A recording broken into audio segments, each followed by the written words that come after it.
A debt of the heart. As a lady-in-waiting, Lady Emmeline of Dunmore knew how to keep secrets, but when Sir Roderick Locksley, the king's most ruthless knight, caught her slipping a message into the wrong hands, his voice was sharp with quiet fury. "You have made a dangerous choice, my lady," he murmured. "Tell me, was it worth it?" Chapter 1. The Falcon's Shadow. The wind whipped at the edges of Emmeline's crimson gown, tugging strands of her dark hair free from its intricate braid as she hurried across the windswept battlements of Castle Dunhaven. The gray stone beneath her worn leather slippers was slick with a recent rain, the scent of wet earth and distant pine clinging to the air. Below, the courtyard bustled with the usual midday activity, squires sparring with wooden swords, stable hands tending to restless war-horses, and kitchen maids scurrying to prepare the evening meal. But Emmeline saw none of it. Her focus was solely on the small, tightly rolled parchment clutched in her gloved hand, its weight feeling far heavier than it should. The message was not hers. It belonged to Queen Isolde, a woman whose beauty was as renowned as her icy demeanor. Emmeline, as one of the Queen's favored ladies-in-waiting, often found herself tasked with carrying these secret missives, their contents unknown and their destinations shrouded in a veil of unspoken urgency. This one, however, felt different. The Queen had been unusually agitated this morning, her usually pale cheeks flushed with a feverish intensity, her sapphire eyes darting nervously about the chamber as she'd pressed the parchment into Emmeline's hand. "Deliver this to the falconer," she had whispered, her voice barely audible above the crackling fire in the hearth. "And tell no one. No one, Emmeline. Do you understand?" Emmeline had understood. She understood the weight of secrets, the delicate balance of courtly life, where a misplaced word or a curious glance could shatter reputations and topple kingdoms. She had learned to be invisible, to blend into the tapestries and shadows, to hear everything and say nothing. It was a skill honed over years spent navigating the treacherous currents of Dunhaven's court, a skill that had kept her safe, if not entirely happy. She reached the narrow, winding staircase that led down to the falconry, a secluded area nestled against the outer wall of the castle. The air here was thick with the musky scent of birds of prey, their sharp cries echoing off the stone walls. She could hear the rhythmic creak of leather as the falconer, a grizzled old man named Gareth, tended to his prized birds. He was a solitary figure, more comfortable in the company of his feathered charges than with the gossiping courtiers. Emmeline hesitated at the top of the stairs, a sudden unease prickling at the back of her neck. She glanced back over her shoulder, her gaze sweeping across the battlements. Empty. And yet, she felt a sense of being watched, a chilling awareness that made her heart pound against her ribs. She shook off the feeling, attributing it to the Queen's heightened anxiety. It was contagious, this fear. She descended the stairs, her footsteps echoing in the confined space. Gareth looked up as she approached, his weathered face creasing into a rare smile. "My Lady Emmeline," he greeted, his voice rough but kind. "What brings you to my humble domain?"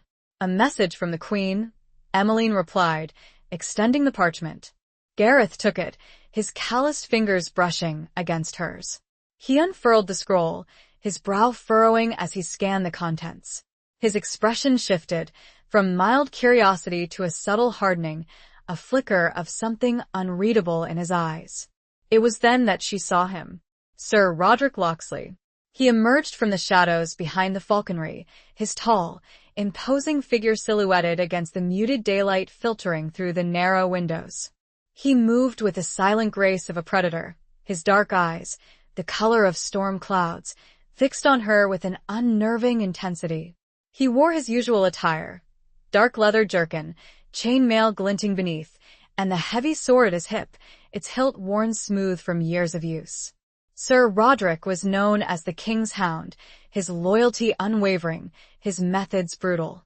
He was the enforcer of the King's will, the silencer of dissent, the keeper of secrets darker than any Emmeline had ever dared to imagine.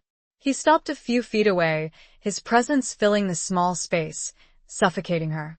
The air seemed to thicken, the scent of the falcons suddenly overwhelming. "Delivering messages, Lady Emmeline?" he asked, his voice a low rumble that sent a shiver down her spine. It wasn't a question, but an accusation. Emmeline forced herself to meet his gaze, her chin lifting slightly in defiance. A task from the Queen, Sir Roderick. Nothing more.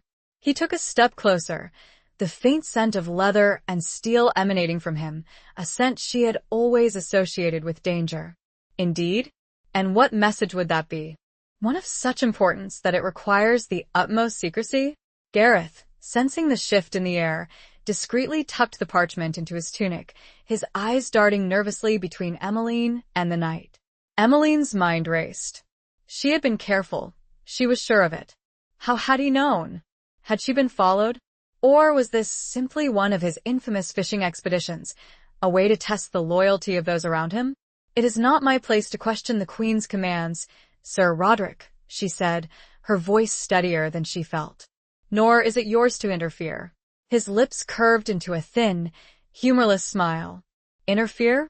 I am merely ensuring the smooth running of the castle, my lady. The king values loyalty above all else. And disloyalty, well, disloyalty has consequences. His gaze flickered to Gareth, then back to Emmeline. The falconer stood frozen, his hand hovering near the hidden parchment. The silence stretched, taut and heavy, punctuated only by the restless cries of the falcons. You have made a dangerous choice, my lady, he murmured, his voice sharp with quiet fury. His hand moved, almost imperceptibly, towards the hilt of his sword. Tell me, was it worth it? The question hung in the air, a chilling premonition of what was to come. Emmeline's heart hammered against her ribs, a frantic bird trapped in a cage. She knew, with a sickening certainty, that her carefully constructed world was about to shatter. Her carefully guarded secrets, and those she unwittingly carried, were about to be exposed under the merciless gaze of the king's hound. The shadow of the falcon, a symbol of power and swift justice, had fallen upon her. Chapter 2. Whispers in the Stone Hall. The stone hall was a cavernous space, its high, vaulted ceiling lost in shadows. Torches flickered along the walls, casting dancing light on the long, wooden tables laden with the remnants of the evening meal. The air was thick with a mingled sense of roasted meat, spilled wine, and the ever-present dampness that clung to the ancient stones of Dunhaven. The usual boisterous revelry of the court was muted tonight, replaced by a subdued hum of conversation, punctuated by nervous glances towards the high table where King Alaric sat, his face a mask of grim displeasure. Emmeline sat several places down from the Queen, her own plate untouched. She picked at a loose thread on her embroidered sleeve, her gaze fixed on the intricate pattern, anything to avoid meeting the curious, and sometimes pitying, eyes of the other ladies in waiting. The events of the afternoon had spread through the castle like wildfire, fueled by whispers and speculation. Sir Roderick had taken her to the king. That much everyone knew. The details, however, remained shrouded in uncertainty, leaving room for rumor and conjecture to flourish. She had been questioned, relentlessly, by both the king and Sir Roderick.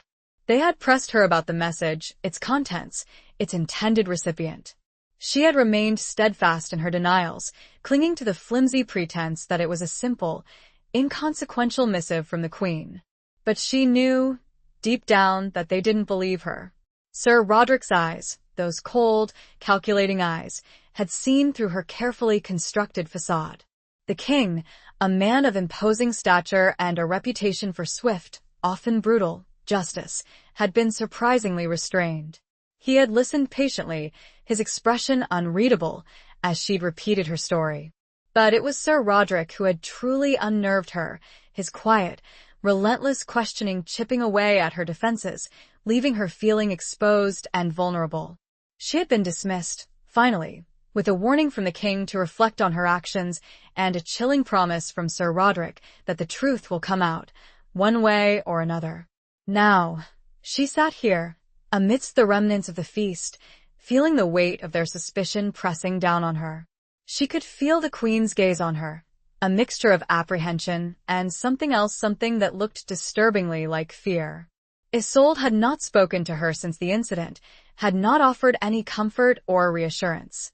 It was as if Emmeline had become a pariah, a source of contamination that the queen was eager to distance herself from.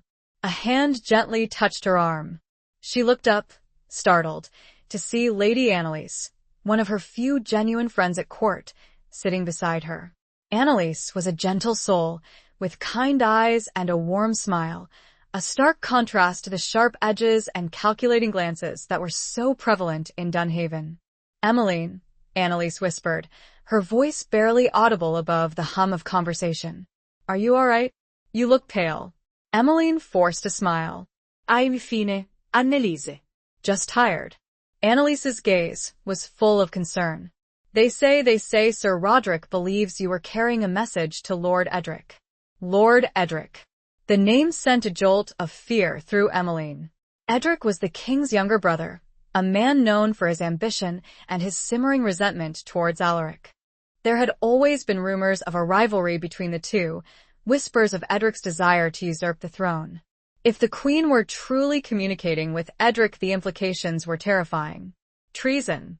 That's absurd," Emmeline whispered back, her voice trembling slightly. "I would never." "I know you wouldn't," Annalise said quickly, squeezing her arm reassuringly. "But Sir Roderick, he has a way of finding things out. He sees things that others miss." Emmeline shivered. She knew that all too well. He had seen something in her, something that had made him suspicious. But what? Had she inadvertently betrayed some hidden truth? Or was he simply grasping at straws, hoping to find evidence of disloyalty where none existed? A sudden silence fell over the hall. King Alaric had risen to his feet, his hand resting on the hilt of his sword. The room held its breath, waiting. "My loyal subjects," the king began, his voice booming across the hall. "I have been made aware of certain concerns. Concerns regarding the loyalty of some within these very walls." His gaze swept across the assembled courtiers, lingering for a moment on Emmeline. Her heart pounded in her chest. "I will not tolerate treachery," he continued, his voice hardening. "I will not allow whispers of dissent to fester and grow. I will root out any and all who seek to undermine my rule." He paused, letting his words hang in the air, heavy with threat. "Sir Roderick," he called, his voice sharp and commanding. "You have my leave to investigate these matters, to uncover the truth, whatever it may be, and to bring those responsible to justice." Sir Roderick stepped forward, his dark eyes gleaming in the torchlight. He bowed low to the king, his expression a mask of cold determination. "As you command, Your Majesty," he said, his voice a low rumble that sent a chill through Emmeline. The whispers started again, louder this time, fueled by fear and speculation. Emmeline felt a sense of impending doom, a certainty that she was caught in a web of intrigue far more dangerous than she had ever imagined. The stone hall, once a place of feasting and revelry, now felt like a prison, its walls closing in on her. She was trapped, with nowhere to run, nowhere to hide. And Sir Roderick Locksley, the king's hound, was closing in. The whispers, like the stones, held no compassion, only a cold, echoing certainty. Chapter 3. The Price of a Promise. The small, sparsely furnished chamber felt colder than the stone corridors outside. A single candle flickered on a rough-hewn table, casting long, dancing shadows on the walls, illuminating the dust motes that swirled in the stagnant air. Emmeline sat on a narrow wooden stool, her hands clasped tightly in her lap, her gaze fixed on the worn floorboards. She had been summoned here, to Sir Roderick's private chambers, an hour after the king's pronouncement in the great hall. The summons itself was an ominous sign. These chambers were known as a place of interrogation, of secrets revealed and promises broken. She had spent the intervening hour in a state of near paralysis, her mind replaying the events of the day, searching for any clue, any misstep that might have led to this. She had been so careful, so meticulous in her duties. Had she inadvertently betrayed something in her expression, in her tone?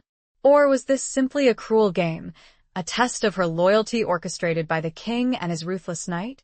The door creaked open, and Sir Roderick entered. He closed it behind him with a soft click, the sound echoing in the silence of the room. He stood for a moment, studying her, his dark eyes unreadable. He had removed his chainmail, and his leather jerkin was unlaced, revealing a glimpse of a strong, muscular chest beneath. The firelight, or lack thereof, accentuated the harsh lines of his face, the shadows deepening the hollows beneath his cheekbones. He looked weary, she realized, the lines around his eyes etched deeper than usual. He moved towards the table, his footsteps silent on the stone floor. He sat down opposite her, the flickering candlelight illuminating the stark contrast between them. Her, small and vulnerable, dressed in her simple, worn gown, him, large and imposing, a warrior in his element. Lady Emmeline, he began, his voice low and even, devoid of the sharp edge it had held earlier. We meet again. She met his gaze, forcing herself to maintain eye contact. Sir Roderick. He leaned forward slightly, his hands clasped on the table. You understand why you are here? I believe so, she replied, her voice barely a whisper. The king, he suspects me of treachery. He nodded slowly. He does. And he has tasked me with uncovering the truth. And you believe I am guilty? He didn't answer immediately. He studied her for a long moment, his gaze intense and searching, as if trying to see into her very soul. I believe you are hiding something, he said finally. Something of great importance. Something that could have serious consequences. I have told you everything I know, she said, her voice trembling slightly. The message was from the Queen. I do not know its contents. The Queen denies sending any message to Lord Edric, he said, his voice flat and emotionless. She claims she sent you to the falconer with a request for a new hawk. Emmeline's heart sank. The Queen had betrayed her. She had thrown her to the wolves to protect herself. She was alone, with no one to defend her, no one to vouch for her innocence. She lies, Emmeline whispered, the words tasting like ash in her mouth. Sir Roderick raised an eyebrow, a flicker of something that might have been surprise crossing his face. Lies? You accuse the Queen of lying? She is protecting herself, Emmeline said, her voice gaining strength. She knows that if the truth comes out she will be implicated. And what is the truth, Lady Emmeline? He asked, his voice softening slightly. Tell me. Trust me. Trust him? Trust the king's hound, the man known for his ruthlessness, his unwavering loyalty to a king who would not hesitate to execute her for treason? It was a foolish notion, a desperate gamble. And yet, she found herself drawn to him, to the quiet intensity in his eyes, to the hint of weariness that suggested a burden he carried, a burden perhaps heavier than her own. She hesitated, the weight of her secret pressing down on her. She had made a promise to the Queen, a promise of silence. But the Queen had broken her own promise, had abandoned her. What loyalty did she owe to a woman who would sacrifice her so readily? The message, she began, her voice trembling. It was a plea for help. Sir Roderick leaned closer, his eyes fixed on hers. Help? From whom? From Lord Edric, she whispered, the words barely audible. The Queen, she fears the king. She believes he suspects her of plotting against him. A flicker of understanding crossed Sir Roderick's face. He knew, she realized, about the rumors of the Queen's discontent, of her secret meetings with foreign ambassadors. He knew more than he let on. And what did she ask of Lord Edric? He pressed. She asked for his protection, Emmeline said. She asked him to help her escape Dunhaven. The silence that followed was heavy and charged. Sir Roderick sat back, his expression unreadable. He was weighing her words, assessing their truth, calculating their implications. This is a serious accusation, Lady Emmeline, he said finally. Treason. Both for the Queen and for you. I know, she whispered. But it is the truth. He stood up, pacing the small chamber, his hands clasped behind his back.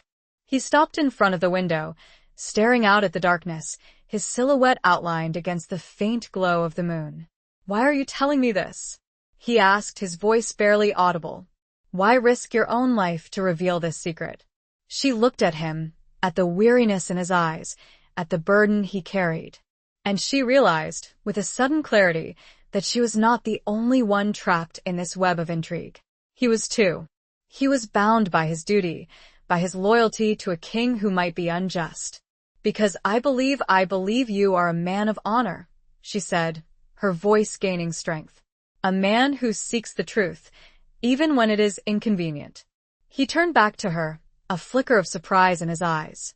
He studied her for a long moment, his gaze intense and searching. And then, a slow smile spread across his face, a smile that reached his eyes, transforming his harsh features into something almost gentle.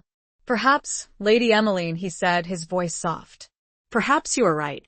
He took a step closer, and the price, whatever it may be, began to weigh differently. It was a promise to himself, now, not just the king. Chapter 4. A Night's Scrutiny.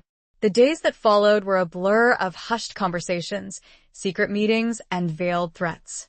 Sir Roderick, true to Emmeline's fragile hope, had not immediately reported her confession to the king.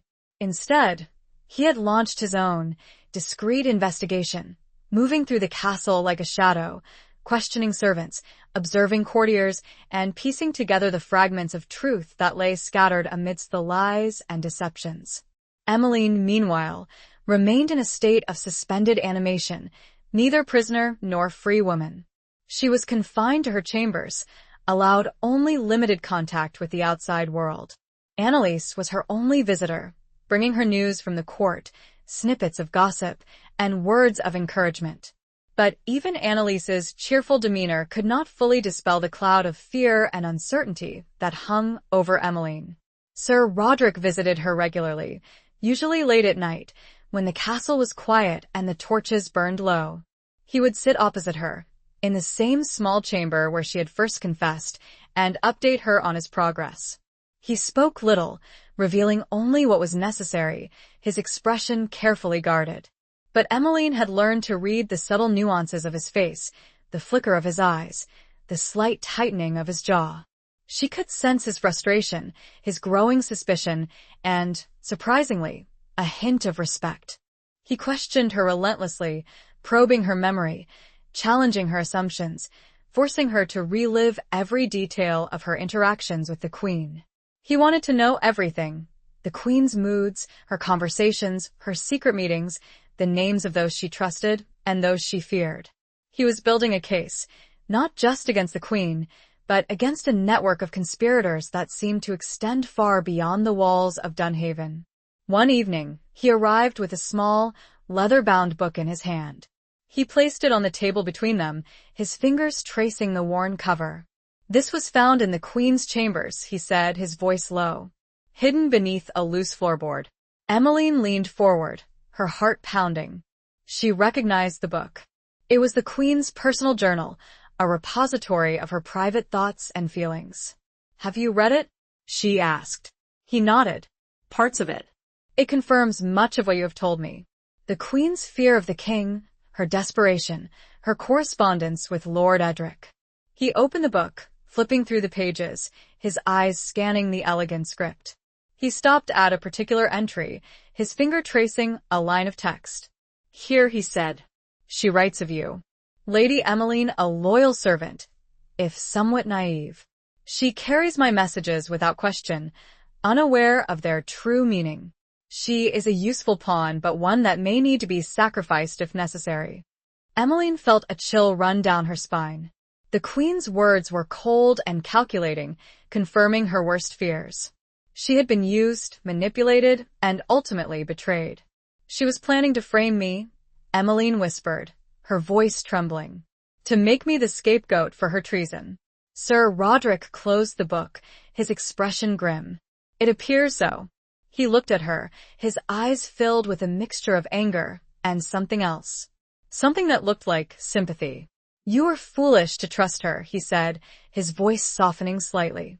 "But you are not alone in your foolishness. Many have been deceived by the Queen's beauty and charm." He paused, then added, "But you are not foolish now, Lady Emmeline. You have shown courage and honesty, qualities that are rare in this court." His words, surprisingly, brought tears to her eyes. She had been so afraid, so alone for so long. To hear him acknowledge her courage, her honesty, was a balm to her wounded spirit. "What will you do?" she asked, her voice choked with emotion. "Will you tell the king?" He hesitated. "I do not know," he said finally. "The evidence is compelling, but revealing it would have serious consequences. Not just for the queen, but for the stability of the kingdom." He stood up, pacing the small chamber, his hands clasped behind his back. He was wrestling with his duty, she realized, with his loyalty to the king, and with his own sense of justice. "There is another option," he said, stopping in front of her. "A more dangerous option." She looked at him, her eyes wide with apprehension. "What is it?" He leaned closer, his voice barely a whisper. "We could expose the Queen's plot without revealing your involvement. We could make it appear that Lord Edric was the instigator, that the Queen was merely a victim of his ambition." It was a risky plan, a desperate gamble. But it was also a chance to save herself, and perhaps to save the kingdom from a bloody civil war. "But how?" she asked. He smiled, a slow, cunning smile that sent a shiver down her spine. "I have a plan," he said, "but I will need your help. Your complete and unwavering trust." This scrutiny, this shared secret, was creating something new, something neither could yet name. Chapter 5. Beneath a Cloak of Stars. The escape route was a narrow, forgotten passage, hidden behind a tapestry in the Queen's private chambers. It led down to a secret postern gate, long disused and overgrown with ivy, that opened onto the dense forest surrounding Dunhaven. It was a path known only to a select few, a relic from a time when the castle had been under constant threat of siege. Sir Roderick had discovered it during his investigation, a testament to his meticulous nature and his knowledge of the castle's hidden secrets. The plan was audacious, bordering on reckless. They would use the Queen's own journal, carefully altered to remove any mention of Emmeline's involvement, to frame Lord Edric. They would plant the journal in Edric's chambers, along with a forged letter from the Queen, pleading for his help in escaping the king's tyranny. The letter would be intercepted, accidentally, by one of Sir Roderick's trusted men, leading to Edric's arrest and the exposure of the plot. The Queen, ostensibly a victim of Edric's manipulation, would be spared, albeit stripped of her power and influence. Emmeline's role was crucial. She was to gain access to the Queen's chambers, retrieve the journal, and replace it with the altered version. It was a dangerous task fraught with risk. If she were caught, she would be branded a traitor, with no hope of mercy. The night chosen for the operation was dark and moonless, the castle shrouded in a thick blanket of fog. The air was cold and damp, the silence broken only by the distant hooting of an owl and the rustling of leaves in the forest. Emmeline, dressed in a simple, dark gown, her heart pounding against her ribs, waited in the shadows near the Queen's chambers. Sir Roderick had given her a small, silver vial filled with a sleeping draught, to be added to the Queen's evening wine. He had also given her a detailed map of the passage and the postern gate, and a whispered promise of protection. "Be careful, Emmeline," he had said, his hand lingering on her arm for a moment, his touch sending a shiver through her. "And trust no one but me." She had nodded, her throat too tight to speak. She had looked into his eyes, those dark, intense eyes, and seen something there that she had not seen before. A flicker of concern, a hint of vulnerability, a spark of something that might have been affection. She slipped into the Queen's chambers, moving silently across the thick carpets. The room was dimly lit by a single candle, casting long, dancing shadows on the walls. The Queen was asleep in her large, ornate bed, her breathing slow and even. The sleeping draught had worked. Emmeline quickly located the loose floorboard, her fingers trembling as she pried it open. She retrieved the journal, her heart pounding in her chest. She replaced it with the altar version, carefully smoothing the floorboard back into place. She then slipped out of the chambers, as silently as she had entered. She made her way to the tapestry, her senses on high alert. She could hear the distant sounds of the castle guards making their rounds, their footsteps echoing in the corridors. She reached the passage, her hand fumbling for the hidden latch. She found it, and the tapestry swung open, revealing the dark, narrow opening. She descended into the passage, the air growing colder and damper with each step. The stone walls were slick with moisture, and the darkness was almost complete. She stumbled once, her hand scraping against the rough stone, drawing a sharp intake of breath. She pressed on, guided by the faint glimmer of light that filtered through the cracks in the postern gate at the end of the passage. She reached the gate, her fingers fumbling with the rusty latch. It was stiff and unyielding, refusing to budge. She pushed harder, her muscles straining, her breath coming in ragged gasps. Finally, with a loud groan, the latch gave way, and the gate swung open. She stepped out into the cool night air, her lungs filling with the scent of pine and damp earth. The forest was dark and silent, the trees looming over her like giant, watchful sentinels. She looked back at the castle, its towering walls silhouetted against the star-studded sky. It looked imposing, impregnable, a symbol of the power and intrigue that she was leaving behind. A hand touched her shoulder, and she jumped, stifling a scream. It was Sir Roderick. He had been waiting for her, hidden in the shadows. "You did well, Emmeline," he said, his voice low and reassuring. She leaned against him, her body trembling with relief. She had done it. She had survived. He put his arm around her, drawing her close. She could feel the warmth of his body, the steady beat of his heart. She looked up at him, her eyes meeting his in the darkness.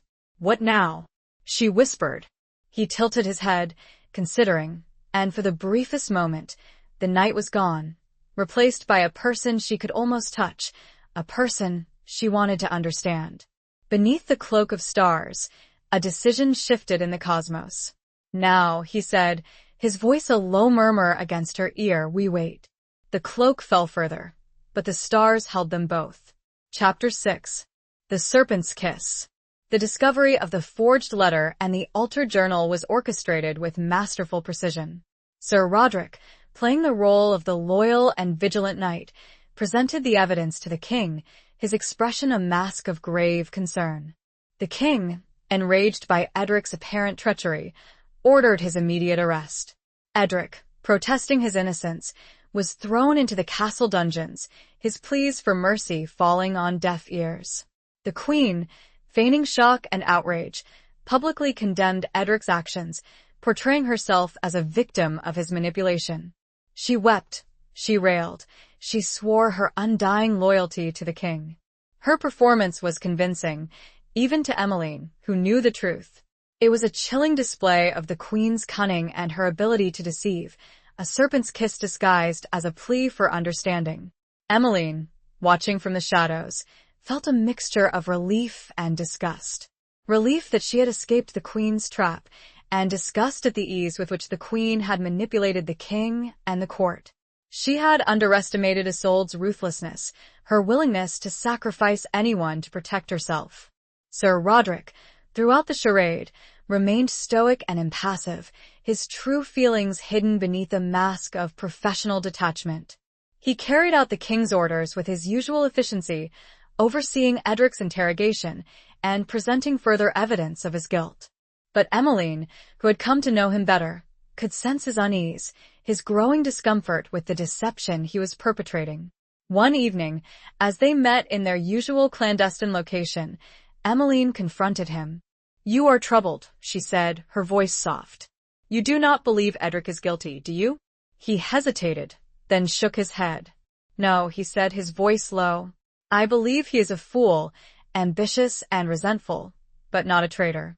He was convenient. "And the queen?" Emmeline asked. "Will she get away with it?" He sighed, running a hand through his dark hair. "For now," he said. "But she is weakened. Her power is diminished. And she knows that I know the truth." "She will not forgive you for that," Emmeline said. "Or me." He looked at her, his eyes filled with a mixture of concern and something else. Something that made her heart beat faster. "I will protect you, Emmeline," he said, his voice firm. "I will not let her harm you." His words, spoken with such conviction, sent a warmth through her, a sense of security that she had not felt in a long time. She trusted him, she realized completely and utterly. She had placed her life in his hands, and he had not betrayed her. "But what about you?" she asked. "The king, he trusts you implicitly. What if he discovers the truth?" He smiled, a wry, humorless smile. "Then I will face the consequences," he said. "I have lived with risk all my life. It is the price of my profession." He paused, then added, "But I do not regret what we have done, Emmeline. We have saved the kingdom from a civil war, from a bloody conflict that would have cost countless lives. And we have exposed the Queen's treachery, even if we cannot reveal it fully." He reached out, his hand gently touching her cheek. His touch was warm and comforting, sending a shiver through her. "You are safe now, Emmeline," he said, his voice soft. "You can rebuild your life." She looked at him, her eyes searching his. She saw his strength, his integrity, his unwavering commitment to justice, even when it meant bending the rules, deceiving the king. And she saw something else, something that she had been trying to ignore, to deny, a growing affection, a deep and undeniable attraction. "And what about us?" she whispered, the question barely audible. He leaned closer, his breath warm on her face. His eyes, usually so guarded, were now filled with a raw emotion that mirrored her own. The serpent, while kissed, had left a residue, a feeling, unwanted, unbidden, and undeniable. "That, my lady," he murmured, his lips brushing against hers, "is a question we must answer another time." He pulled back, leaving her hanging, and the serpent's work was truly done. The kiss was not of the lips, but of a fate neither could outrun. Chapter 7. Echoes of the Fallen. The weeks following Lord Edric's imprisonment were a period of uneasy calm. The court, still reeling from the shock of the attempted coup, slowly returned to its normal routines. The Queen, her power significantly curtailed, maintained a low profile, her usual arrogance replaced by a cautious, almost fearful demeanor.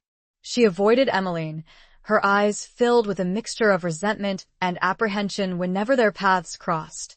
Emmeline, officially exonerated and restored to her position as lady-in-waiting, found herself in an awkward and precarious situation. She was no longer trusted by the Queen, yet she could not openly reveal her role in the conspiracy without implicating herself and Sir Roderick. She lived in a state of constant vigilance, aware that she was walking a tightrope, one wrong step away from disaster. Sir Roderick, meanwhile, remained the king's most trusted advisor, his position seemingly unassailable. He continued to carry out his duties with his usual efficiency, but Emmeline noticed a change in him. He was more withdrawn, more introspective, his usual sharp wit replaced by a quiet seriousness. He visited her less frequently, their clandestine meetings becoming shorter and more formal. She missed him, she realized, with a pang of longing that surprised her with its intensity. She missed his quiet strength, his dry humor, his unwavering support. She missed the way he looked at her, the way his eyes seemed to see into her very soul. She missed the unspoken connection between them, the shared secret that had forged a bond of trust and something more. One evening, she found him standing on the battlements, staring out at the darkening landscape. The wind whipped at his dark hair, and his cloak billowed around him, making him look like a solitary sentinel guarding the castle against unseen enemies. She approached him silently, her footsteps muffled by the thick grass that grew between the stones. He turned as she drew near, his expression unreadable in the fading light. "Sir Roderick," she said softly. He nodded, a slight smile touching his lips. "Lady Emmeline." They stood in silence for a moment, the wind whistling around them, the only sound. "You have been avoiding me," she said finally, her voice barely audible above the wind. He sighed, leaning against the stone wall. "I have been busy," he said, his voice evasive. "Busy or avoiding me?" She pressed, her heart pounding. He looked at her, his eyes searching hers. He hesitated, then said, "Perhaps a little of both." "Why?" she asked, her voice trembling. He turned away, staring out at the horizon.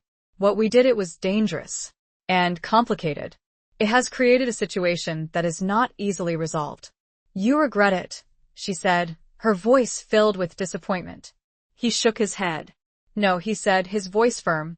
I do not regret saving you. I do not regret exposing the queen's treachery.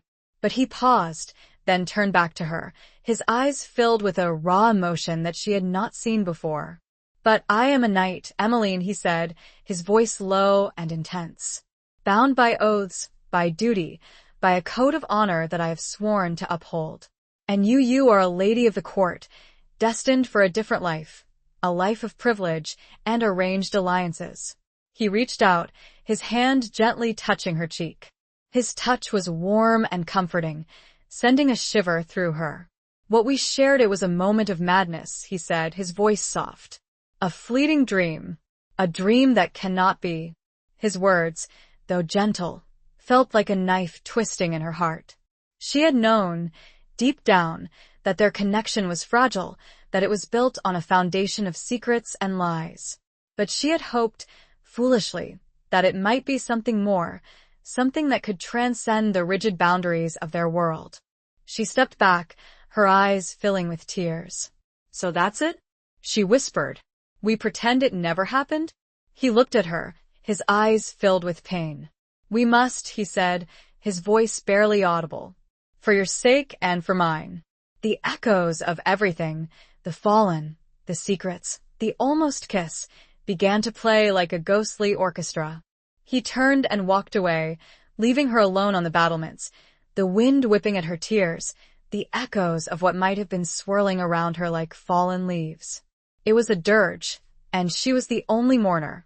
Chapter 8. The King's Justice. The King's decree came swiftly, and without warning.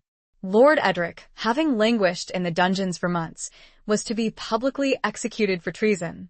The announcement sent shockwaves through the court, a stark reminder of the king's absolute power and his unwavering commitment to punishing those who dared to challenge his authority. Emmeline, hearing the news, felt a wave of nausea wash over her.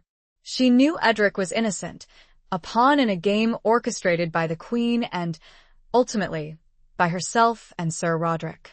The guilt, which had been a dull ache in the background, now flared into a burning fire, consuming her with remorse. She sought out Sir Roderick, finding him in the armory, overseeing the sharpening of swords. The air was thick with the smell of metal and oil, the rhythmic clang of hammer against steel echoing through the room. He looked up as she approached, his expression grim. You heard, he said, his voice devoid of emotion. It wasn't a question. Yes, she whispered, her voice trembling. He is innocent, Roderick. We cannot let this happen. He sighed, setting down the sword he was inspecting. We have no choice, Emmeline. The king has made his decision. To interfere would be to reveal our own involvement, to expose the truth. But he is going to die, she said, her voice choked with emotion. For something he did not do. He looked at her, his eyes filled with a mixture of pain and resignation. Many innocent people die, Emmeline, he said, his voice low. It is the way of the world. The way of kings. But we could tell the king, she pleaded. We could confess.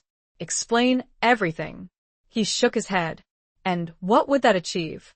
The king would not believe us. He would see it as a further act of treachery, a desperate attempt to save Edric. We would both be executed, along with him. But there must be something, some way. She trailed off, her voice filled with despair. He looked at her for a long moment, his gaze intense and searching. He saw her pain, her guilt, her desperate need to do something, anything, to prevent this injustice. There is one way, he said finally, his voice barely a whisper. A dangerous way. A way that could cost us everything. She looked at him, her eyes wide with apprehension. What is it? He leaned closer, his voice a low murmur. We could help Edric escape. It was a mad idea, a reckless gamble. To help a condemned traitor escape from the king's justice was an act of treason in itself, punishable by death. But Emmeline, driven by her guilt and her growing sense of desperation, saw it as the only option, the only way to redeem herself, to atone for her role in Edric's fate. How? She asked, her voice trembling. He outlined his plan, a daring and intricate scheme that involved smuggling Edric out of the dungeons, disguising him as a servant, and providing him with safe passage out of the castle and beyond the king's reach. It was a plan fraught with risk, relying on split-second timing, the cooperation of a few trusted allies, and a great deal of luck. "It is madness," Emmeline said, her heart pounding. "We will be caught." "Perhaps," Sir Roderick said, his voice firm. "But we must try. We owe it to Edric. And we owe it to ourselves." He saw the doubt, the fear in her eyes. The king, after all, was not a forgiving man. Justice, to him, was often swift and final. He reached out, his hand gently touching her arm. "I will not ask you to do this, Emmeline," he said, his voice soft. "It is too dangerous. I will understand if you refuse." She looked at him, at his strong, weathered face, at the unwavering determination in his eyes. She had come to rely on him, to trust him, to love him. She could not abandon him now, not when he needed her most. She could not stand idly by while an innocent man was executed. The king's justice was flawed, and they were the only ones who knew it. "I will help you," she said, her voice firm, her decision made. The king might reign, but she had her own kingdom to save. Chapter 9. A Dance of Deception. The plan was set in motion with meticulous care. Sir Roderick, using his position and influence, secured the cooperation of a handful of trusted guards and servants, men who were either loyal to him personally or who harbored secret grievances against the king. He also arranged for a small, unmarked boat to be waiting at a secluded cove a few miles from the castle, ready to transport Edric to a neighboring kingdom where he could seek refuge. Emmeline's role was to create a diversion, to draw attention away from the dungeons on the night of the escape. She used her position as a lady in waiting to gain access to the king's private chambers, where she accidentally spilled a vial of potent sleeping draught into his evening wine. The draught was strong enough to ensure that the king would sleep soundly through the night, unaware of the events unfolding beneath his very nose. It was a risky maneuver, and Emmeline was terrified of being caught. But she knew that it was necessary, a crucial element in their plan. She carried out her task with a trembling hand and a pounding heart, praying that she would not be discovered. The night of the escape was dark and stormy, the wind howling around the castle walls, the rain lashing against the windows. The storm was a blessing, providing cover for their clandestine activities, masking the sounds of their movements. Emmeline, dressed in a simple, dark cloak, waited anxiously in a deserted corridor near the dungeons. She could hear the distant sounds of thunder, the occasional flash of lightning illuminating the stone walls. She was a nervous wreck, her stomach churning with fear and anticipation. Sir Roderick appeared, his face grim, his expression determined. He was accompanied by two of his trusted men, their faces hidden in the shadows. "Is everything ready?" Emmeline whispered, her voice trembling. He nodded. "The guards are in position. The boat is waiting. We have a limited amount of time." He led her down a narrow, winding staircase that led to the dungeons. The air here was cold and damp, the smell of mildew and decay thick in the air. The dungeons were a labyrinth of dark, narrow cells, their iron doors secured with heavy locks. They reached Edric's cell, the guard, who had been bribed by Sir Roderick, silently unlocking the door. Edric, looking pale and gaunt, stared at them in disbelief. What is happening?" he whispered, his voice hoarse. "We are getting you out of here," Sir Roderick said, his voice low and urgent. "But we must hurry." They quickly disguised Edric in a servant's tunic, pulling a hood over his head to conceal his face. They then led him out of the cell, moving swiftly and silently through the dark corridors. They encountered no resistance. The sleeping draught had done its work, and the castle was eerily quiet. They reached the postern gate, the same gate that Emmeline had used to escape the Queen's chambers weeks earlier. Sir Roderick unlocked the gate, pushing it open with a groan of rusty hinges. The storm raged outside, the wind and rain buffeting them as they stepped out into the night. "Go," Sir Roderick said to Edric, his voice firm. "Follow the path to the cove. The boat will be waiting." Edric hesitated, looking at Sir Roderick and then at Emmeline, his eyes filled with gratitude and disbelief. I do not know how to thank you, he whispered. There is no time for thanks, Sir Roderick said. Go. And do not look back. Edric nodded, then turned and disappeared into the darkness, his figure swallowed by the storm. Sir Roderick and Emmeline stood for a moment, watching him go, the rain plastering their clothes to their bodies. The dance, thus far, had gone off without any major incidents. They had played their parts to deceive. We must get back, Sir Roderick said, his voice urgent, before we are missed. They turned and hurried back towards the castle, their hearts pounding with a mixture of fear and exhilaration. They had done it. They had defied the king, risked their lives, and freed an innocent man. But the dance was not over. The most dangerous steps were yet to come. They knew, as one, that the deception, now a waltz, might soon become a funeral march. Chapter 10.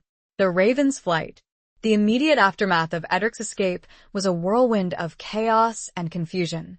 The king, waking to find his brother gone and his trust betrayed, flew into a rage, ordering a thorough search of the castle and the surrounding countryside. Guards were dispatched in all directions, their torches cutting through the darkness, their shouts echoing through the night. Sir Roderick, playing the role of the loyal and indignant knight, feigned outrage at Edric's escape, vowing to track him down and bring him to justice. He led the search himself, deliberately steering it away from the true escape route, buying Edric precious time to reach safety. Emmeline, meanwhile, remained in her chambers, feigning illness to avoid suspicion. She was a nervous wreck, her every nerve on edge, listening for any sign that their deception had been discovered.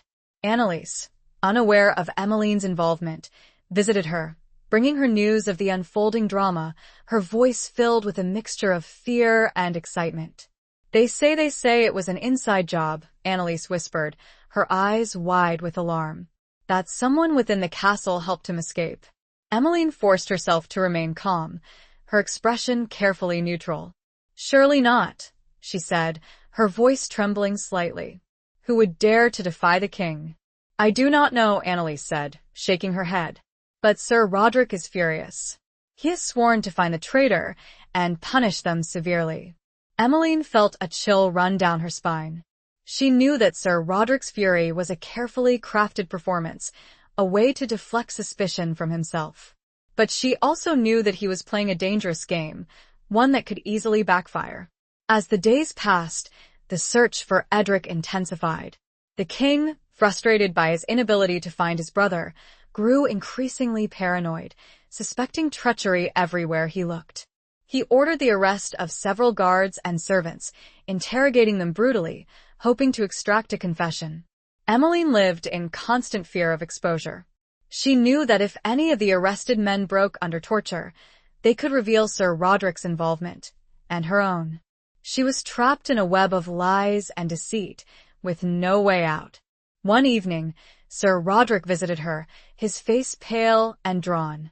He looked exhausted, the lines around his eyes etched deeper than usual. The king is growing suspicious, he said, his voice low. He suspects someone close to him. Someone he trusts. Emmeline's heart sank. He suspects you? She whispered. He nodded. He has not accused me directly, he said. But his questions, his glances, they are becoming more pointed. More probing. What will you do? She asked, her voice filled with fear. He sighed, running a hand through his hair. I do not know, he said. I have considered confessing, telling him the truth. No. Emmeline cried, her voice filled with alarm. You cannot do that. He will execute you. He looked at her, his eyes filled with a mixture of sadness and resignation. Perhaps it would be better, he said, his voice barely a whisper, to end this charade, to face the consequences of my actions. But what about me? She asked, her voice trembling. What will happen to me? He reached out, his hand gently touching her cheek. His touch was warm and comforting, sending a shiver through her. I will protect you, Emmeline, he said, his voice firm. I will confess to everything, but I will not implicate you. I will claim that I acted alone. It was a noble gesture, a selfless sacrifice. But Emmeline could not let him do it. She could not bear the thought of him sacrificing his life for hers. The raven, a symbol of ill omen, had taken flight the moment they'd freed Edric. It was circling. "No," she said, her voice firm, her decision made. "We are in this together. If you confess, I confess with you." He looked at her, his eyes filled with surprise and admiration. He saw her strength, her courage, her unwavering loyalty. He saw the woman he had come to love, the woman he was willing to die for. But he also saw the raven. He knew what had to happen. "There is another way," he said, his voice soft. "A way for us to escape. Together." The plan changed. The flight was now theirs. And the raven followed, a constant, dark companion. Chapter 11. Beyond the castle walls. The escape plan was as audacious as it was desperate. Sir Roderick, using his knowledge of the castle's hidden passages and secret exits, would lead Emmeline out of Dunhaven under cover of darkness. They would travel on horseback, heading north towards the borderlands, a wild and lawless region where they could disappear among the rugged hills and dense forests, far from the king's reach. It was a perilous journey, fraught with danger. They would be hunted, pursued by the king's men, their faces plastered on wanted posters throughout the kingdom. They would have to rely on their wits, their courage, and the kindness of strangers, a commodity often in short supply in these turbulent times. The night of their escape was cold and clear, the moon a sliver in the sky, casting long, eerie shadows across the landscape. Emmeline, dressed in rough-spun clothing borrowed from a sympathetic stable hand, her hair tucked beneath a woolen cap, waited nervously in the shadows near the stables. She looked nothing like the elegant lady in waiting she had once been, her transformation a stark reminder of the drastic change in her circumstances. Sir Roderick appeared, leading 2 horses, their coats dark and blending with the night. He had shed his knightly attire, replacing it with the simple, functional clothing of a common traveler. He looked different, less imposing, yet somehow more real. "Are you ready?" he asked, his voice low. Emmeline nodded, her throat too tight to speak. She mounted her horse, her heart pounding against her ribs. He swung himself into the saddle, his movements fluid and graceful. He looked at her, his eyes filled with a mixture of determination and affection. "Hold on tight," he said, his voice soft. "And trust me." He spurred his horse forward, and Emmeline followed, her own horse keeping pace. They rode silently through the darkened castle grounds, avoiding the main roads and pathways, sticking to the shadows. They reached the outer walls, slipping through a small, unguarded postern gate that Sir Roderick had known from his days as a young squire. They were out. They had escaped the confines of Dunhaven, the walls that had been both a prison and a sanctuary.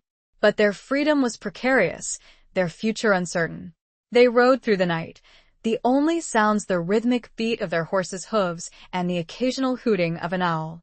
The landscape was dark and unfamiliar, the trees looming over them like giant, watchful sentinels. They were alone, 2 fugitives fleeing from the king's justice, their lives intertwined by a shared secret and a forbidden love. As dawn approached, they found shelter in a small, abandoned shepherd's hut, nestled in a secluded valley. They dismounted, their bodies stiff and aching from the long ride. They built a small fire, the warmth a welcome relief from the cold night air.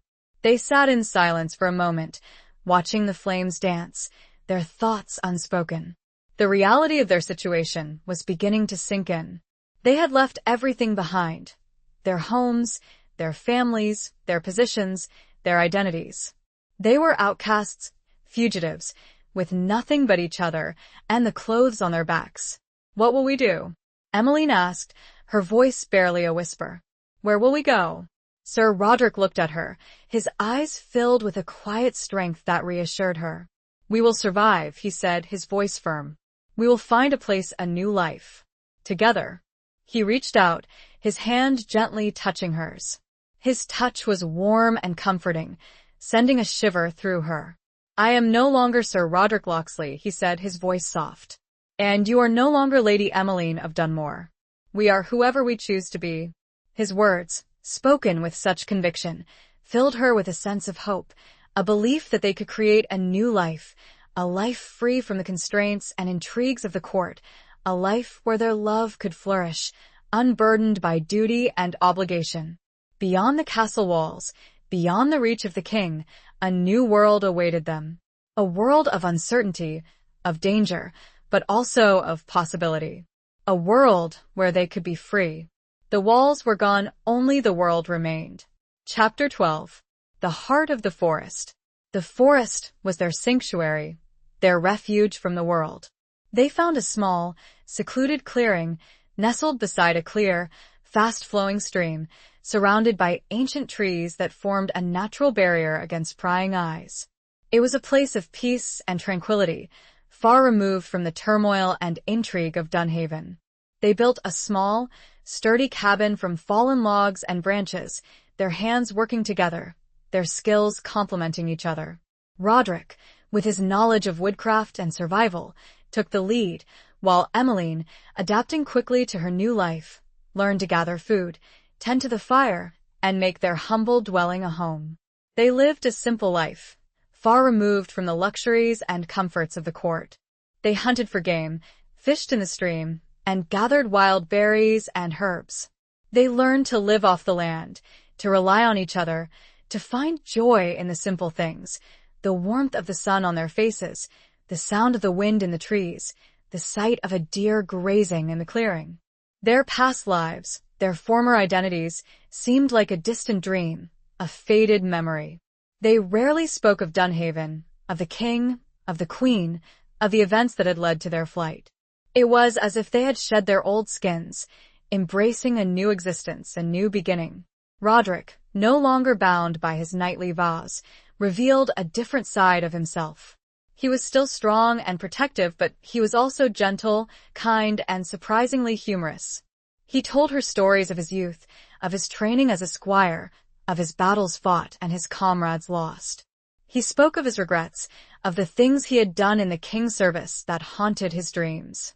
Emmeline, in turn, shared her own stories of her childhood, of her sheltered upbringing, of her dreams and aspirations that had been stifled by the rigid constraints of courtly life.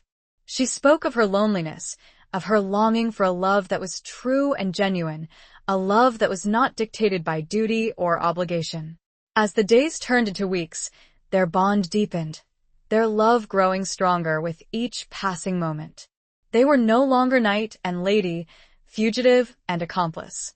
They were simply Roderick and Emmeline, two souls intertwined, bound by a shared experience and a deep, abiding affection. One evening, as they sat by the fire, watching the stars twinkle through the branches of the trees, Roderick turned to her, his eyes filled with a tenderness that made her heart ache. "Emmeline," he said, his voice soft, his hand reaching out to gently cup her face. "Yes, Roderick?" she replied, her voice barely a whisper, her heart pounding in anticipation. He leaned closer, his breath warm on her face.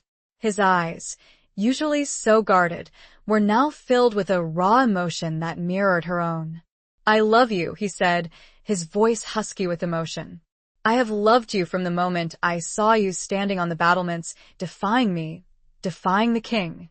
Tears welled up in Emmeline's eyes, tears of joy, of relief, of a love that had finally found its expression.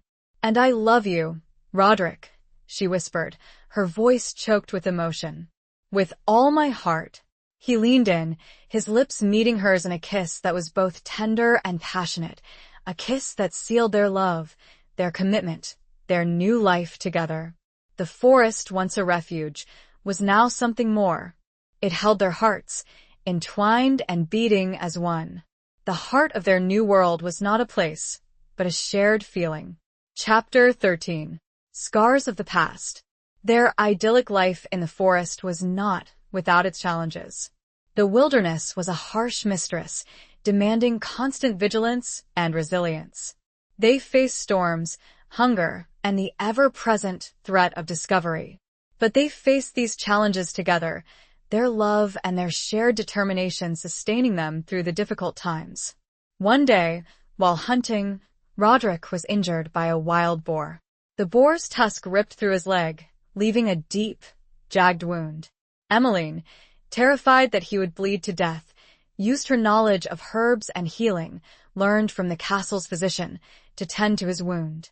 She cleaned it, stitched it with a needle and thread fashioned from animal sinew, and applied a poultice of healing herbs.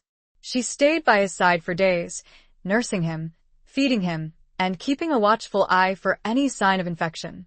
Her fear for his life was a constant, gnawing ache in her heart. She had lost so much already. She could not bear the thought of losing him too. Roderick, weakened by his injury, was forced to confront his own vulnerability. He, the strong, invincible knight, was now reliant on Emmeline, on her strength, her courage, her unwavering love. As he recovered, he began to open up to her about his past, about the scars that he carried, both visible and invisible. He spoke of his father, a stern and demanding man, a renowned warrior who had trained him from a young age to be a knight, to be fearless, to be unyielding. He taught me to suppress my emotions, Roderick said, his voice filled with a mixture of regret and resentment. To show no weakness. To be a weapon. He spoke of his first battle, of the horror and the carnage, of the death of his closest friend, a young squire who had died in his arms. I felt nothing, he said, his voice flat and emotionless. I was numb. I had been trained to be numb, to kill without remorse, to obey without question. He spoke of the years he had spent in the king's service, of the orders he had carried out, the men he had killed, the secrets he had kept. I became a shadow, he said, his voice barely a whisper.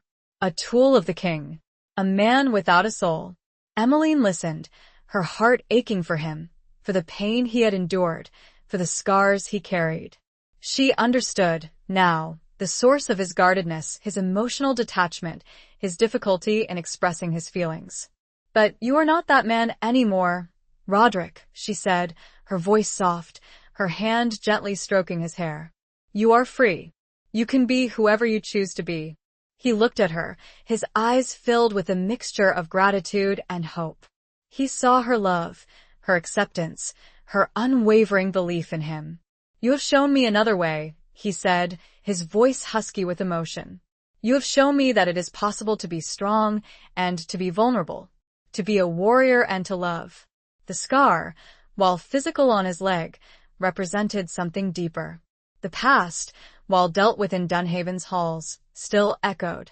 But, bandaged by Emmeline's love, the wound began to heal, and the echoes faded a little more each day. It was a slow process, but a profound one. Chapter 14. A Glimmer of Trust. Several months had passed since their escape, and the seasons had shifted. The vibrant greens of summer had given way to the fiery hues of autumn, painting the forest in a tapestry of gold, red and brown. The air was crisp and cool, carrying the scent of wood smoke and decaying leaves. Their life in the forest had settled into a comfortable rhythm, a peaceful existence far removed from the turmoil of their past. One crisp morning, while gathering firewood, Emmeline stumbled upon a small, isolated village nestled in a hidden valley. She had been wary of approaching, fearing discovery, but her curiosity and a growing need for supplies had overcome her caution. The villagers, a hardy and self-sufficient folk, were initially suspicious of the stranger who appeared at the edge of their settlement. They were wary of outsiders, particularly those who looked and spoke like nobility. But Emmeline, with her gentle demeanor and her genuine need, managed to win their trust. She introduced herself as Alara, a traveler who had lost her way in the forest. She offered to trade her skills as a healer and a seamstress in exchange for food and supplies.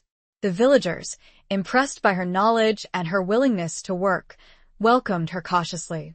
She returned to the cabin, her heart filled with a mixture of excitement and trepidation. She told Roderick about the village, about the people she had met, about the possibility of a connection to the outside world. Roderick, initially wary, listened to her story with growing interest. He recognized the potential benefits of establishing contact with the village, but he also understood the risks. "We must be careful," Emmeline, he said, his voice cautious. We do not know these people. We do not know if we can trust them.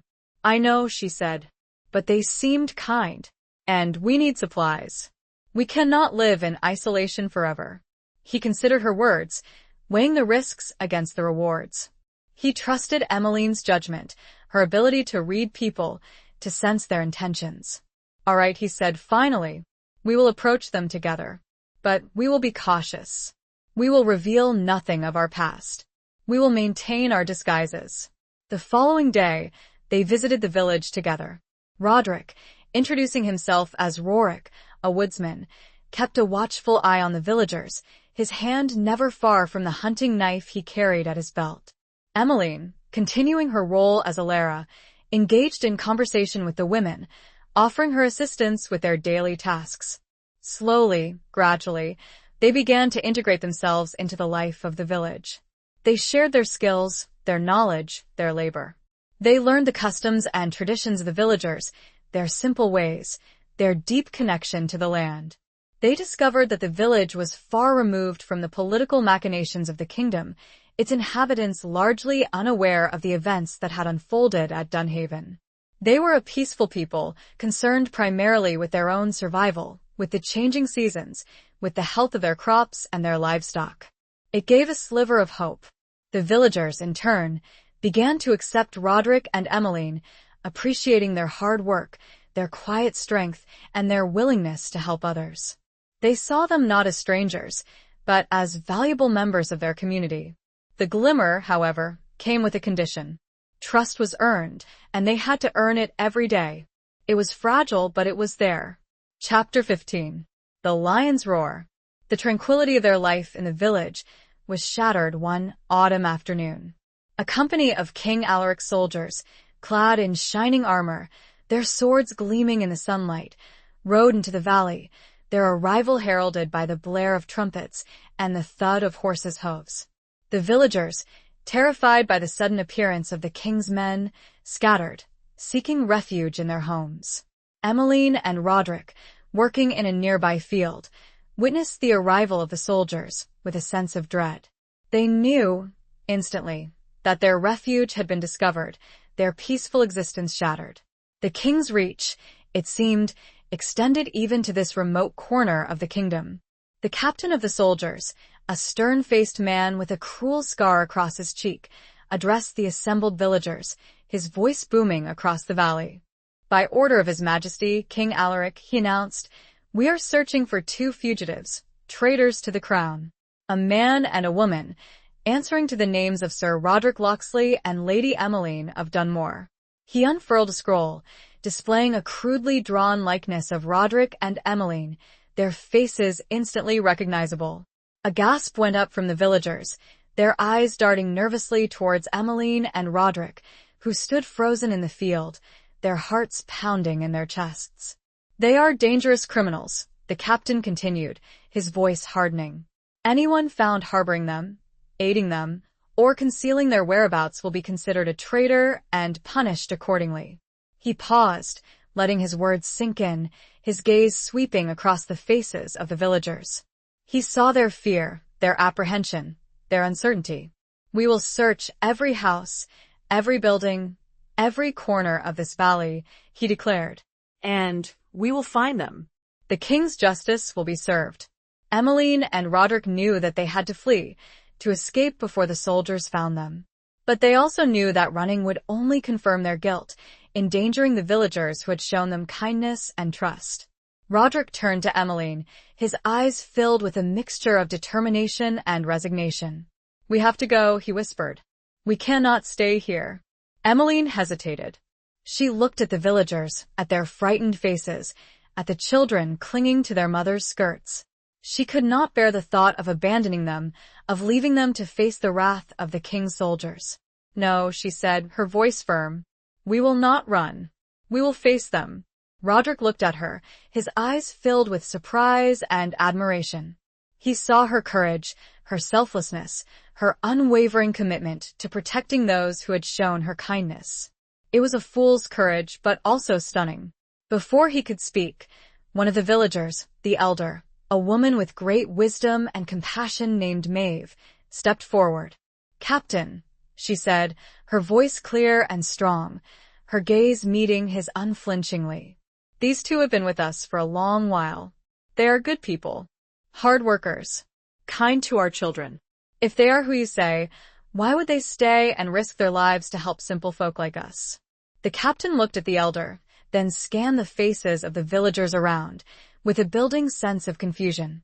Before he could answer, Roderick stepped forward, his demeanor regal despite his simple clothing. "We will leave. We will not bring the king's wrath upon you." The captain seemed confused. "You are?" "We are who we were," Roderick said, drawing himself up. "But we are not what the king claims. The lion roars, Captain, but his roar is based on lies." He turned and walked away, Emmeline at his side. The villagers, almost imperceptibly, moved to block the soldiers' path. The roar, it seemed, had been heard, but it was met not with fear, but with defiance. Chapter 16. Shadows of Allegiance. The confrontation with the king's soldiers had a profound impact on the village.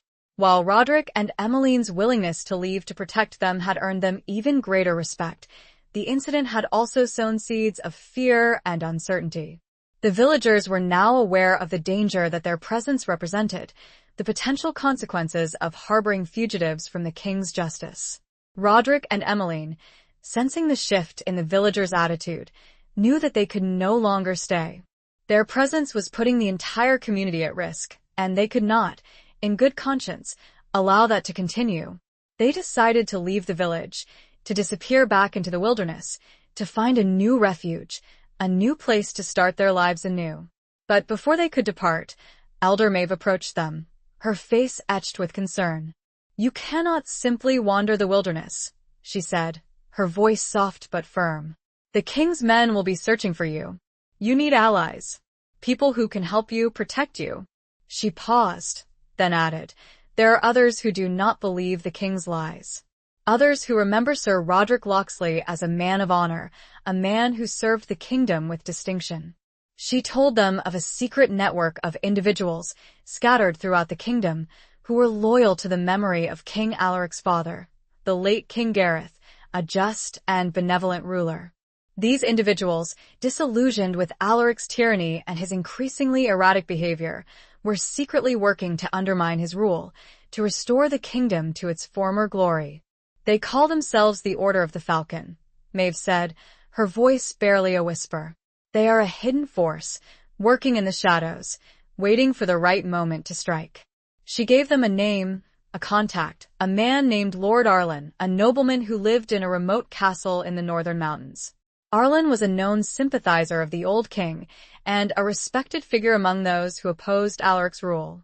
"He may be able to help you," Maeve said. "He may be able to offer you refuge and guidance." It was a risky proposition, a leap of faith. To seek out the Order of the Falcon was to align themselves with a group of rebels, to openly defy the king. But it was also a chance to find allies, to fight for a cause they believed in, to reclaim their lives and their honor. Roderick and Emmeline, after much deliberation, decided to take the risk. They had nothing to lose, and everything to gain. They had lived in hiding for too long, running from the king's shadow. It was time to step into the light, to fight for their future, for the future of the kingdom. They thanked Maeve for her kindness and her guidance, and they bid farewell to the villagers, their hearts filled with a mixture of sadness and gratitude. They left the village under cover of darkness, heading north towards the mountains, towards Lord Arlen's castle, towards an uncertain future. They were heading towards a new allegiance.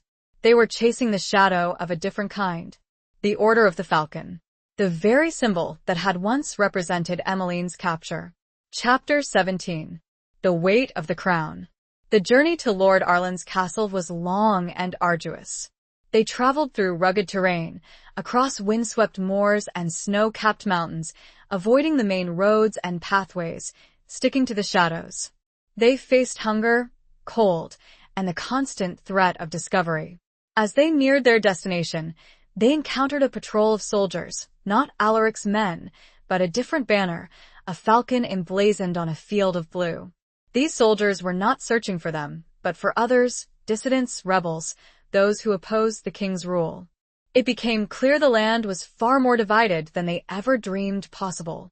The soldiers, initially suspicious, were eventually convinced of Roderick and Emmeline's sincerity, their shared opposition to Alaric. They provided them with food and shelter, and they confirmed Lord Arlen's existence and his commitment to the Order of the Falcon. "He is a good man," the leader of the patrol said, his voice filled with respect. "A brave man. He risks everything to fight for what is right." Finally, after weeks of travel, they reached Lord Arlen's castle, a formidable fortress perched high on a craggy peak, overlooking a vast expanse of wilderness. The castle was a symbol of defiance, a beacon of hope for those who opposed the king's tyranny. They were greeted at the gates by Lord Arlen himself, a tall, imposing man with silver hair and piercing blue eyes. He was a seasoned warrior, his face bearing the scars of countless battles, his demeanor both stern and compassionate. Roderick, introducing himself and Emmeline, explained their situation, their flight from Dunhaven, their connection to the village, their desire to join the Order of the Falcon. Arlen listened patiently, his gaze intense and searching, assessing their truthfulness, their courage, their commitment. He had heard rumors of Sir Roderick Locksley's defection, of his role in Lord Edric's escape, of his supposed treachery. He had also heard whispers of a lady-in-waiting, a woman who had risked everything to defy the king. "You understand the risks?" Arlen asked, his voice grave. "To join the Order is to commit treason. To openly defy the king. There is no turning back." "We understand," Roderick said, his voice firm. "We are prepared to fight.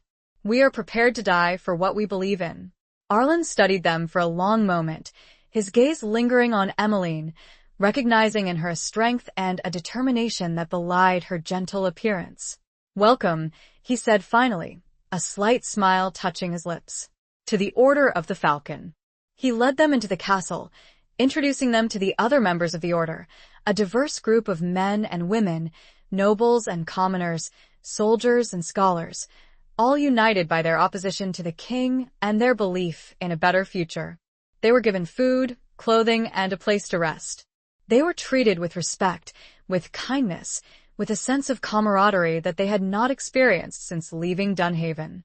As they settled into their new life, Roderick began sharing information, intelligence gathered over years of service. Arlen and the other members of the Order were moved. Roderick's defection shifted the weight, not just of the organization but the crown itself. Alaric was losing his grip. They had been close to surrendering, to giving in to despair. The arrival of Roderick and Emmeline, the former king's hound, had a different weight.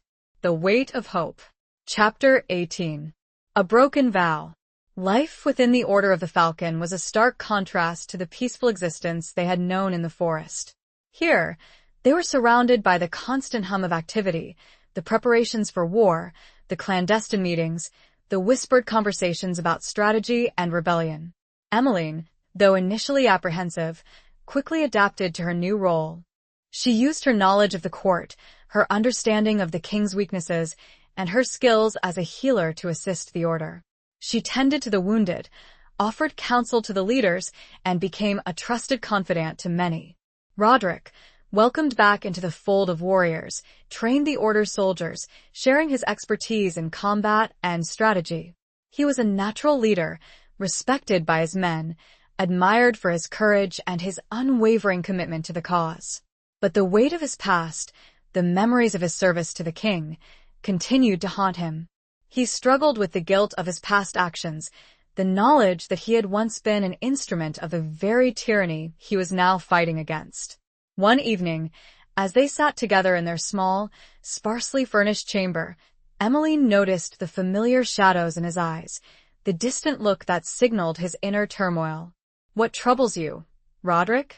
she asked, her voice soft, her hand reaching out to gently touch his arm. He sighed, running a hand through his hair. "I was thinking about my oath," he said, his voice low and troubled. "My oath to the king." "You broke that oath when you helped Edric escape," Emmeline said. "When you defied the king." "I know," he said. "But it was an oath I swore before God and man. An oath I believed in once." You believed in serving the kingdom, Emmeline said, in upholding justice. But Alaric, he is not a just king. He is a tyrant. I know that now, Roderick said. But the oath, it still weighs heavily on me. It is a matter of honor. Emmeline understood. She knew that honor was a deeply ingrained part of Roderick's identity, a code that he had lived by for most of his life. To break that code, even for a just cause, was a source of profound conflict for him. She also knew it had been easier to break an oath to a living tyrant than a vow spoken to the memory of his father. Your honor lies not in upholding a broken vow to a corrupt king, she said, her voice firm, but in fighting for a better future, in protecting the innocent, in creating a kingdom where justice and compassion prevail. He looked at her, his eyes filled with a mixture of gratitude and love. He saw her strength, her unwavering belief in him, her ability to see beyond his past, to see the man he was now, the man he was striving to be. You are right, Emmeline, he said, his voice softening. You always are. He reached out, his hand gently cupping her face. He leaned in, his lips meeting hers in a kiss that was both tender and passionate, a kiss that reaffirmed their love, their commitment, their shared purpose. The vow was broken, but a new one was forming, a silent pledge. But suddenly, a commotion erupted outside their chamber. Shouts, running footsteps, the clash of steel. They broke apart, their hearts pounding with alarm. A young soldier burst into the room, his face pale and breathless. My Lord Arlen, he gasped. The castle, it is under attack. The broken vow, the new vow, all of it was under threat. The king's forces had found them. The fight had come to their doorstep. Chapter 19. Flames of Redemption. The attack was swift and brutal. King Alaric's soldiers, led by a contingent of his elite guard, stormed the castle, their numbers overwhelming the defenders. The Order of the Falcon, though outnumbered, fought bravely, their determination fueled by their belief in their cause and their loyalty to Lord Arlen and each other. Roderick, drawing his sword, immediately joined the fray, his skills as a warrior honed over years of combat. He moved through the chaos like a whirlwind, his blade a blur of steel, cutting down enemies, rallying his men, his voice booming across the battlefield.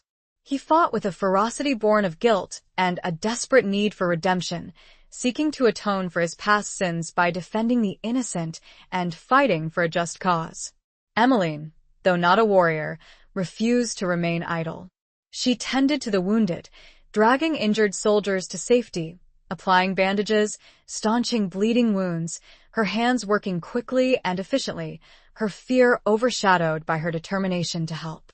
The battle raged throughout the night, the castle echoing with the sounds of clashing steel, the cries of the wounded, the shouts of the combatants.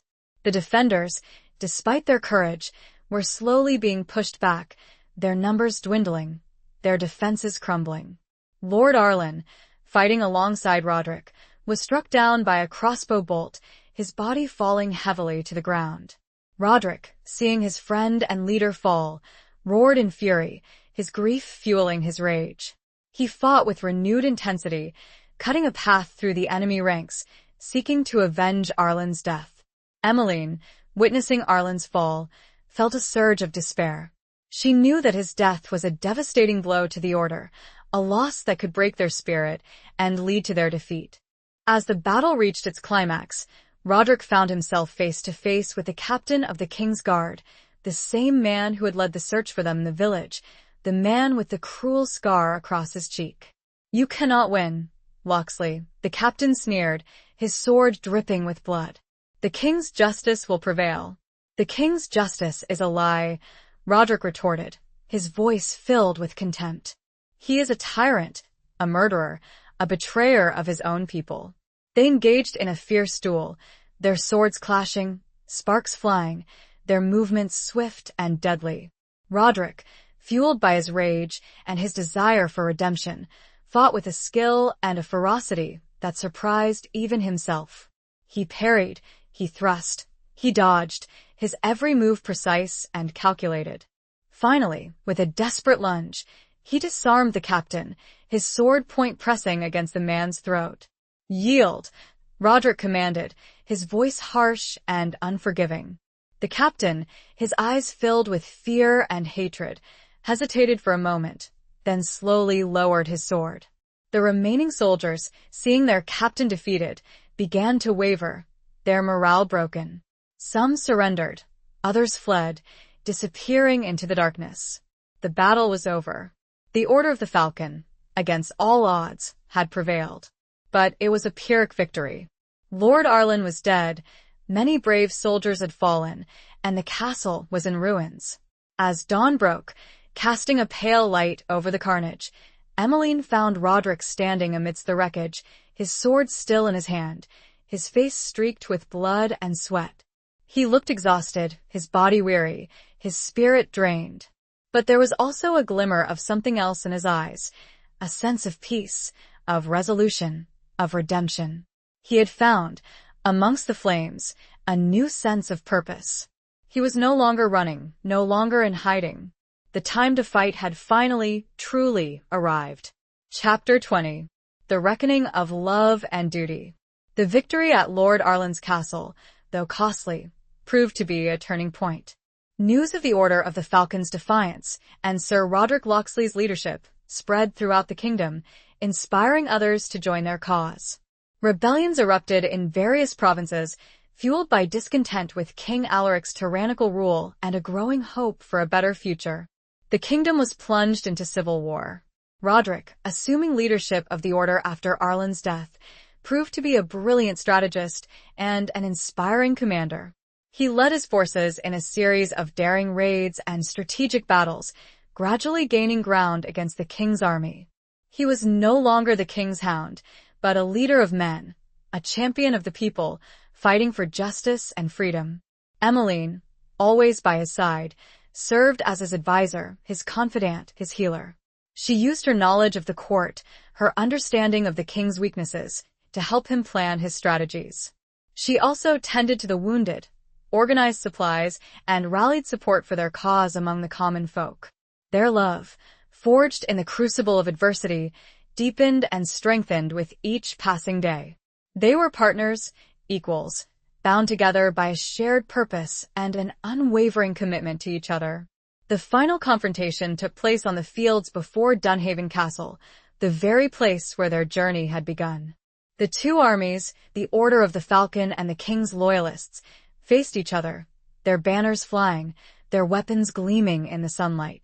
It was a clash of destinies, a reckoning long overdue. Roderick, riding at the head of his troops, his sword raised high, addressed his army, his voice booming across the battlefield. "We fight for freedom," he shouted, "for justice, for a kingdom free from tyranny. We fight for a future where all men and women are treated with dignity and respect. We fight for hope." A roar went up from his soldiers, their hearts filled with courage and determination.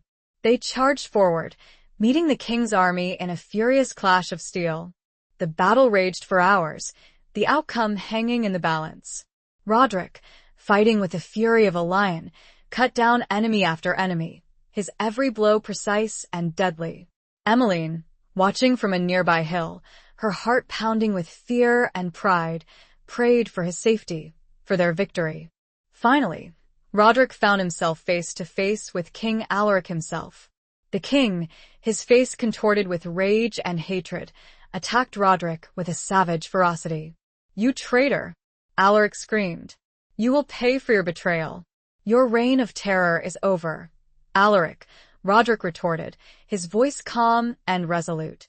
"It is time for you to face justice." They fought, their swords clashing, sparks flying, their movements a blur of steel. Roderick, though weary from the battle, fought with a strength born of conviction, of a deep-seated belief in his cause. He was not just fighting for himself, for Emmeline, but for the future of the kingdom. Finally, with a powerful blow, Roderick disarmed the king, his sword point pressing against Alaric's throat. The king, his eyes filled with fear and defeat, stared at Roderick, his breath coming in ragged gasps. Roderick hesitated. He could kill him, end his tyranny once and for all. But he was not a murderer. He was a warrior, a leader, a man of honor. "Your reign is over, Alaric," Roderick said, his voice firm. "Surrender." Alaric, realizing that he was defeated, slowly lowered his head in submission. The king's soldiers, seeing their leader captured, laid down their arms, surrendering to the order of the Falcon. The battle was over. The civil war was won. The kingdom was free. Roderick and Emmeline, standing side by side on the battlefield, their hands clasped tightly together, looked out at the cheering crowds, their hearts filled with a mixture of joy, relief, and profound gratitude. They had faced their demons, overcome their challenges, and emerged victorious. Their love, their courage, their unwavering commitment to each other and to their cause had brought them through the darkness and into the light. The reckoning of love and duty, of past and present, of tyranny and freedom had finally arrived. It was a new dawn, a new era. Epilogue. The coronation was a simple affair, held not in the opulent grandeur of Dunhaven's great hall, but on the very battlefield where the final victory had been won. There were no elaborate robes, no glittering jewels, no pomp and circumstance. Just a gathering of people, soldiers and commoners, nobles and peasants, united by their shared hope for a better future. Roderick, standing before them, his hand resting on the hilt of his sword, his eyes filled with a quiet strength and a deep sense of responsibility, took the oath of office, not as king, but as protector of the realm. He had refused the crown, believing that the kingdom needed a period of healing and reconciliation, a time to rebuild and to establish a new, more just form of governance. "I will serve the people," he vowed, his voice clear and strong, echoing across the field. "I will uphold justice. I will protect the innocent. I will strive to create a kingdom where all are treated with fairness and respect. I will rule not by fear, but by compassion and wisdom." A cheer went up from the assembled crowd, their faces filled with hope and admiration. They had found their leader, a man of honor, a man of courage, a man who had risen from the ashes of betrayal and tyranny to lead them to a brighter future. Emmeline, standing beside him, her hand clasped in his, her eyes shining with pride and love, was not crowned queen. She was simply Emmeline, the woman who had stood by his side through thick and thin, the woman who had inspired him, challenged him, and loved him unconditionally. She was his partner, his equal, his strength. They ruled together, not as monarchs, but as servants of the people. They established a council of advisors, drawn from all walks of life, to help them govern the kingdom. They reformed the laws, abolished unjust taxes, and promoted education and trade. They rebuilt the shattered infrastructure, healed the wounds of war, and fostered a spirit of unity and reconciliation. They never forgot their past, the lessons they had learned, the sacrifices they had made. They remembered the village that had sheltered them, the Order of the Falcon that had given them a purpose, the friends they had lost along the way. Years passed, and the kingdom prospered. The scars of war slowly faded, replaced by a sense of peace and prosperity. Roderick and Emmeline, their love enduring, their partnership unwavering, guided the kingdom towards a new golden age. They had children who grew up strong and free, inheriting their parents' sense of justice and their commitment to serving others. One evening, as they sat together on the battlements of Dunhaven Castle, watching the sun set over the kingdom they had rebuilt, Roderick turned to Emmeline, his eyes filled with a love that had only deepened with time. "We did it, Emmeline," he said, his voice soft, his hand gently stroking her hair. "We built a better world." Emmeline smiled, her heart filled with a profound sense of contentment. They had faced their demons, overcome their challenges, and found their happily ever after, not in a fairy tale, but in the real world, a world they had shaped with their own hands, their own courage, their own love. The sun dipped below the horizon, casting a golden glow over the land, a promise of a bright and hopeful future. And they watched on, together.